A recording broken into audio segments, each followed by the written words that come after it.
Donc, je m'appelle Bernard Van Ormelingen, j'ai 23 ans et je suis horloger guillocheur.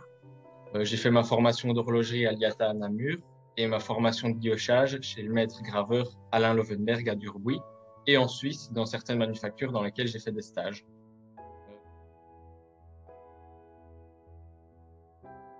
Je suis à la tête de la société Bernise SC, qui est une société qui propose des différents modèles de montres, mais également du guillochage sur mesure pour tout type de clients, que ce soit des horlogers, des bijoutiers ou même des joailliers.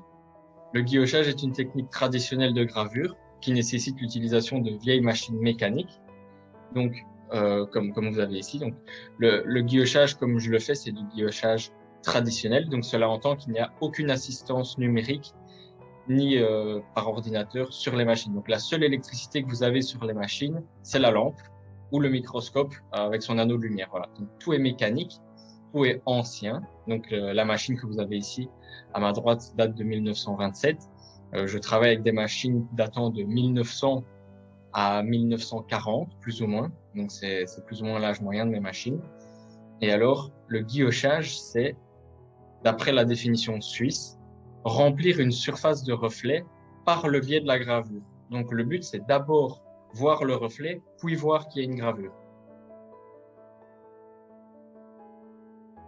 C'est là que l'innovation rentre en jeu, justement, puisque j'utilise des toutes vieilles machines qui ne sont, on va dire, plus à la mode, mais par le biais de création, de réglages différents et d'études du design, j'arrive à introduire une des plus vieilles techniques de gravure mécanique au monde dans des montres actuelles que l'on vend, on va dire, dans différents magasins.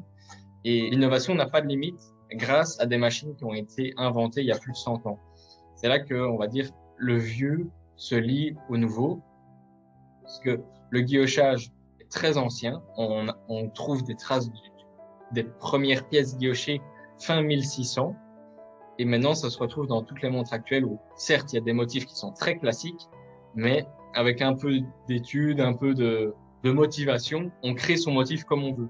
Et le fait de créer son motif permet de se démarquer des autres et d'innover par rapport à tout ce qui a déjà été fait. L'aspect manuel nous libère des contraintes puisque il faut simplement le faire avec sa main. C'est un métier totalement manuel et c'est comme si vous donniez un tableau à un peintre. Il peut peindre comme il veut, innover comme il veut. Ces machines sont l'outil du guillocheur. Donc, vous avez un cadran. C'est comme si c'était mes pinceaux proportionnellement à un peintre. Je peux peindre comme je veux. Donc, c'est juste une idée de création qui permet d'introduire ce savoir-faire dans des montres avec, on va dire, ma touche de jeunesse, parce qu'au final, j'ai que 23 ans et on va dire que j'en ai un peu marre de voir tout ce qui a été fait et refait et qu'à un moment, je me dis que c'est pas plus compliqué de faire un motif ou un autre à mon échelle.